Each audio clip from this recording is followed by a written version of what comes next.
رسول اللہ صلی اللہ تعالیٰ علیہ وسلم نے فرمایا، جو اللہ کے نام پر پناہ مانگے اسے پناہ دو، جو اللہ کے نام پر سوال کرے اسے دو،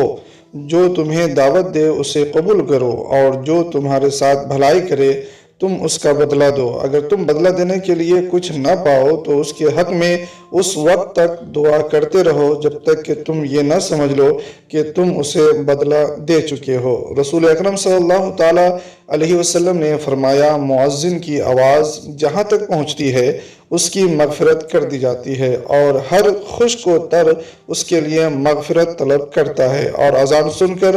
نماز میں حاضر ہونے والے کے لیے 25 نیکیاں لکھی جاتی ہیں، اور 2 نمازوں کے درمیان کے گناہ بخش دیے جاتے ہیں۔ رسول اللہ صلی اللہ تعالیٰ علیہ وسلم نے فرمایا، جب کوئی شخص مسجد میں داخل ہو کر نماز کے لیے رکے رہتا ہے تو وہ نماز ہی میں رہتا ہے، اور فرشتے اس شخص کے لیے اس وقت تک دعائے رحمت کرتے رہتے ہیں جب تک وہ اس جگہ بیٹھا رہتا ہے جس جگہ اس نے نماز ادا کی ہے۔ وہ کہتے ہیں، اے اللہ اسے بخش دے، اے اللہ اس پر رحم کر، اے اللہ اس کی توبہ قبول فرما۔ یہ دعا یوں ہی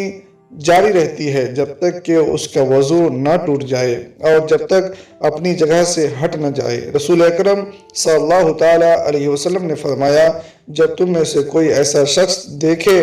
جسے وہ پسند کرتا ہو تو وہ اللہ کی طرف سے ہوتا ہے، اس پر اللہ کی حمد کرے اور اسے بتا دینا چاہیے۔ لیکن اگر کوئی اس کے سوا یعنی اس کے خلاف کوئی ایسا خواب دیکھتا ہے جو اسے ناپسند ہے تو یہ شیطان کی طرف سے ہوتا ہے، بس اس کے شر سے پناہ مانگے اور کسی سے ایسے خواب کا ذکر نہ کرے، یہ خواب اسے کچھ نقصان نہیں پہنچا سکے گا۔ رسول اکرم صلی اللہ تعالیٰ علیہ وسلم نے فرمایا، آدمی جب قبر میں رکھا جاتا ہے اور دفن کر کے اس کے لوگ پیٹھ موڑ کر رخصت ہوتے ہیں تو ان کے جوتوں کی آواز وہ انسان سنتا ہے۔ پھر 2 فرشتے آتے ہیں، اسے بیٹھاتے ہیں اور پوچھتے ہیں کہ اے انسان، اے شخص، محمد صلی اللہ تعالیٰ علیہ وسلم کے متعلق تمہارا کیا عقیدہ ہے؟ وہ جواب دیتا ہے کہ میں گواہی دیتا ہوں کہ وہ اللہ کے بندے اور اس کے رسول ہیں۔ اس جواب پر اس سے کہا جاتا ہے کہ یہ دیکھ جہنم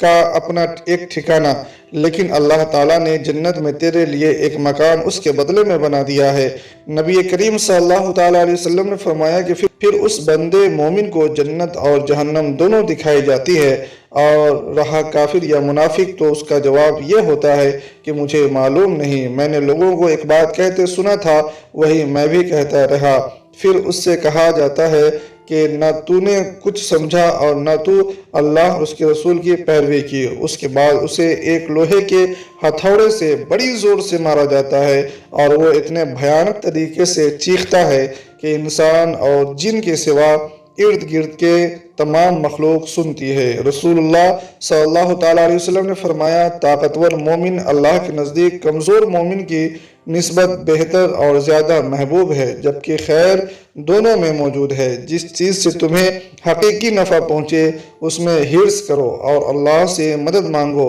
اور کمزور نہ پڑو، مایوس ہو کر نہ بیٹھ جاؤ۔ اگر تمہیں کوئی نقصان پہنچے تو یہ نہ کہو کاش میں اس طرح کرتا تو ایسا ہوتا، بلکہ یہ کہو یہ اللہ کی تقدیر ہے، وہ جو چاہتا ہے کرتا ہے، اس لیے کہ کاش کہنا شیطان کے عمل کے دروازے کو کھول دیتا ہے۔